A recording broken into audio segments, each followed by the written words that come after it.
In 2021, I started reporting on a project being done by the Vanishing Appearing Sources during a century of observations, or Vasco, led by Dr. Beatrice Villarroel.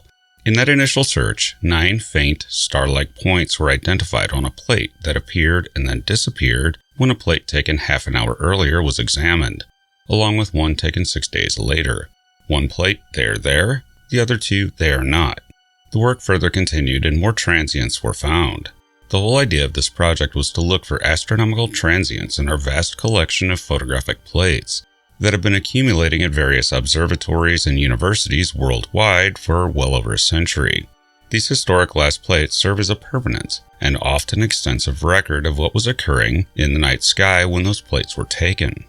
These kinds of plates have already been used in the search for technosignatures, specifically in the case of Tabby Star or KIC 8462852, a star that mysteriously dimmed very dramatically in the Kepler spacecraft dataset. Photographic plates were able to confirm that the star had been dimming and returning to normal for a century in this way, offering further insight into whatever phenomenon is going on there, which seems to involve dust in some strange, unforeseen juxtaposition around that star. But that matter is not settled, and there may yet be more papers published on it. Vasco wasn't originally looking for that sort of thing. Rather, there are hypothesized transient astronomical events, and ones we don't know about, that probably happen in the galaxy, but we don't normally catch them because of the timescales at which observatories in the past operated, along with the Herculean task that it would have been to go through the enormous amount of plates looking for these things with a human eye. But with modern algorithms and AI, this has become much easier, and indeed, with the Vera Rubin telescope online and beginning its survey, we will see much more of this, because it specifically is designed to capture movement and transient phenomena. Another telescope of use here will be the wide-angle, space-based Nancy Grace Roman Space Telescope, which, working in tandem with other observatories, and will probably also yield interesting things in its own right, or at least more data on astronomical transients, or at least follow-up data to a detection. Even if it sees nothing on a second look, that means that a transient was observed. In the case of the Vasco project, however, a different, unexplained type of transient was detected in plates originating from Mount Palomar Observatory in California. Initially, the transients found appeared something like satellites in orbit glinting, and later plates revealed very small dots that did not appear to be emulsion irregularities, but rather something that actually was in the sky. The objects, however, presented evidence of being in orbit of Earth, but very tellingly, doing it well before the launch of the first satellite in space, Sputnik, in 1957, by the Soviet Union. We simply had no satellites or space junk in orbit in the time frame of these plates, which was 1952. I did a series of interviews with Dr. Villarroel on these unexpected transients at Event Horizon. Links in the description below, as well as to all papers on the matter. The main criticism levied against the papers, particularly the more recent ones, was that there was an elephant in the room that might cause and affect something like this, and that was nuclear testing. There was an infamous incident where U.S. nuclear testing ruined a rather expensive set of photographic stock that Kodak had manufactured using paper crates from the Midwest, right in the zone of the fallout, leading to odd clouding and other effects in the plates. This led to a lawsuit and eventually Kodak being informed of nuclear testing secretly so they would know to protect their stock. But there was somewhat of a problem with this criticism that, in general, the prevailing winds from Nevada or New Mexico do not usually blow towards California.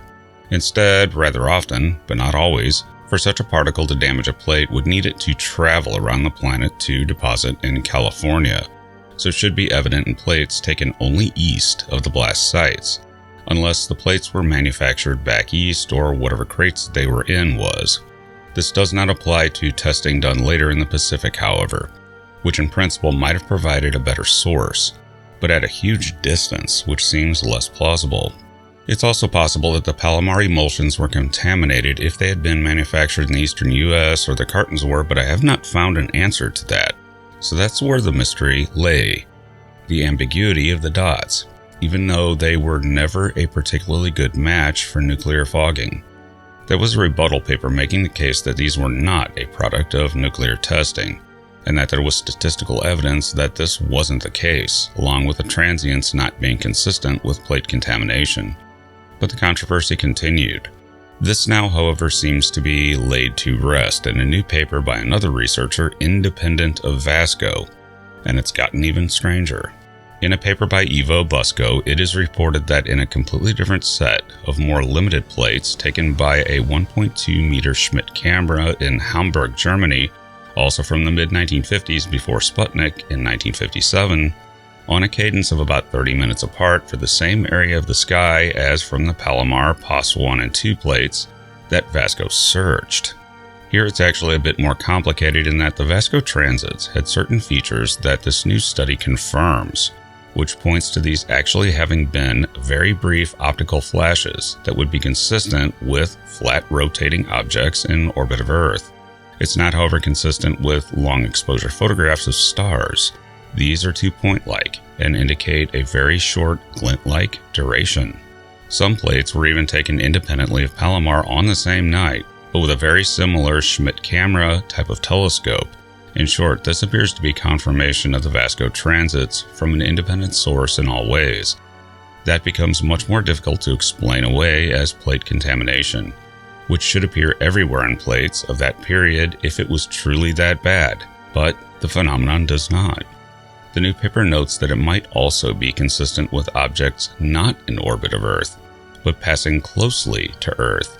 Only more detailed corroboration and work looking for periodicity can resolve that. The new search yielded 35 good new candidates for transients, at least as described by Vasco originally, using computerized algorithms to aid in the search. The new paper reports that there are many more plates left to search independent of Palomar, and that the work will be ongoing to continue to search for more transients of this type. In short, whatever this phenomenon is, it appears to really have been there. Much has been made on this in the UFO UAP discussion because of a rather strange, perhaps coincidence, perhaps not, report by Solano and colleagues of 3 bright transients in a plate dated from July 19, 1952. This set of objects appear and vanish within a 50-minute photographic exposure, and were bright, which actually drops the likelihood for plate defects. The strange thing here is that this falls within the range of a very large, well-witnessed UFO event over Washington, D.C. that lasted several weeks in July of 1952. I get asked about this a lot, so we'll explain it. The reports of what happened was that a series of sightings were witnessed over D.C. on the weekends of July 18th and 19th, and then again on the 26th and 27th of 1952. Why the phenomenon favored the weekends is unknown, but a bit of a red flag, if one is honest. This flooded the infamous Project Blue Book and the Air Force in general with reports, leading to more reports in 1952 than the previous 4 years combined. At around this time, Dr. Donald Menzel entered the picture. As a strange aside, Dr. Menzel was the head of the Department of Astronomy at Harvard. Up until recently, that was a position held by Avi Loeb, which is the Donald Menzel Chair. While at Harvard, Menzel was responsible for destroying a huge swath of Harvard's archival astronomical survey plates, citing reasons of budget and the costs of storing them, which led some of his colleagues to literally hide plates in their offices to keep them away from Menzel. Menzel also had ties to national security in the U.S. government, and Loeb has said publicly that he thinks the most likely explanation was that the government told Menzel to destroy them. Something that actually has happened before in other contexts. Make of that what you will. Menzel put the whole UFO thing down to temperature inversions ultimately, and the media did go wild and somewhat sensationalist over the Washington incidents, and it's been said the whole thing was because of the overall media attention on the subject in 1952. But there were some head-scratcher aspects to it. Now before going on, I have to state once again that I am a skeptic of an alien origin for UFOs. And it's absolutely possible that the transients have nothing at all to do with the UFO incidents. But it's interesting, and I relate the story here in general. So how it started was that on the night of Saturday the 19th, an air traffic controller at Washington National Airport spotted 7 returns on his radar. They were 15 miles southwest of the city, and there were no known or authorized aircraft in the area, nor were they following correct flight paths. The controller, Edward Nugent, brought in his superior, Harry Barnes, to take a look, who concurred that this was not a normal situation. So they checked the radar, which was found to be working normally. The controllers called a tower, which also had a radar, and they saw the objects too, independently on their own radar, only for them to visually see a light hovering in the sky that sped off at great speed. More objects appeared. The airport called Andrews Air Force Base, which then reports back that they aren't seeing anything on their radar, only to have an airman on the base call in and report seeing what was described as an orange ball of fire, which also took off at great speed.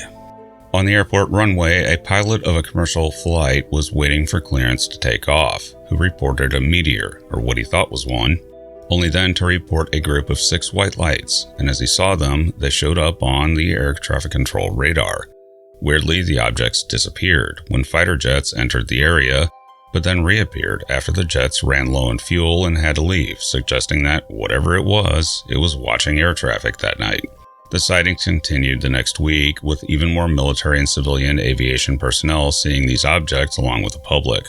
The sightings were never fully explained, and the best anyone could come up with were weather effects.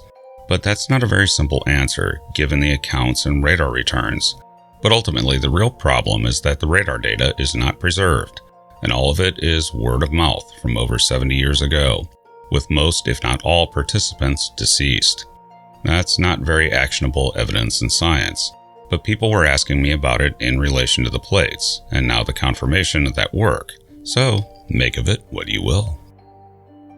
Thanks for listening. I'm futurist and science fiction author John Michael Godier, currently recommending the movie version of Project Hail Mary that's currently doing quite well in the theaters. It's based on the novel by past Event Horizon guest Andy Weir, and translated unusually well to the screen, so worth heading to the theater if you're inclined. And be sure to check out my books at your favorite online book retailer and subscribe to my channels for regular in-depth explorations into the interesting, weird, and unknown aspects of this amazing universe in which we live.